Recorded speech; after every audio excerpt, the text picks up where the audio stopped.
Hello, this is Ron Paul with your weekly report for February 23rd. This week, the Federal Reserve responded to the American people's increased concerns over our monetary policy by presenting new initiatives aimed at enhancing the Fed's transparency and accountability. As someone who has called for more openness from the Fed for over 30 years, I was pleased to see the Fed acknowledge the legitimacy of this need. The Federal Reserve controls the flow of money and credit in our economy because Congress has abdicated its responsibility over the nation's currency.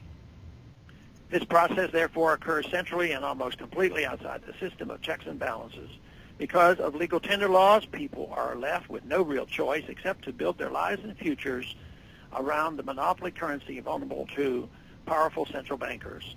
The Founding Fathers intended only gold and silver to be used as currency. However, inch by inch, over the decades, this country has backed away from this important restraint. Our money today has no link whatsoever to gold or silver. For many reasons, this is extremely dangerous and has a lot to do with the boom and bust cycles that have resulted in the crisis in which we find ourselves today. The Fed is now pledging to reveal to the public more about its economic predictions and calls this greater transparency. This is little more than window dressing, at best utterly useless at worst.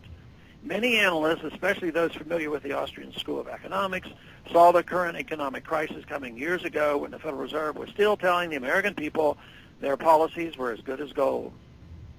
So while it might be nice to know that fantasy-infused outlook the Fed has on the economy, I am much more interested in what they are doing as a result of their faulty, haphazard interpretation of data. For instance, what arrangements do they have with other foreign central banks? What the Fed does on that front could very well affect or undermine foreign policy or even contribute to starting a war. We also need to know the source and destination of funds provided through the Fed's emergency funding facilities. Information such as this will provide a more accurate and complete picture of the true cost of these endless bailouts and spending packages and could very likely affect the decisions being made in Congress. But with so much of the Fed's business cloaked in secrecy, these latest initiatives will not even scratch the surface of the Fed's opaque operations. People are demanding answers and explanations for our economic malaise, and we should settle for nothing less than the whole truth on monetary policy. The first step is to pass legislation I will soon introduce requiring an audit of the Federal Reserve so we can at least get an accurate picture of what is happening with our money. If this audit reveals what I suspect and Congress has finally had enough, they can also pass my legislation to abolish the Federal Reserve and put control of the economy's lifeblood, the currency, back where it constitutionally belongs. If Congress refuses to do these two things, the very least they could do is repeal legal tender laws and allow people to choose a different currency in which to operate.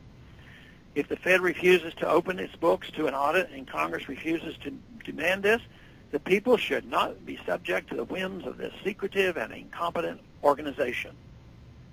Thanks for calling this update. A new update is placed on this number, 888-322-1414, every Monday morning, the written text of which can be found on my website, www.house.gov/Paul, under the heading Texas Straight Talk. Thanks for calling.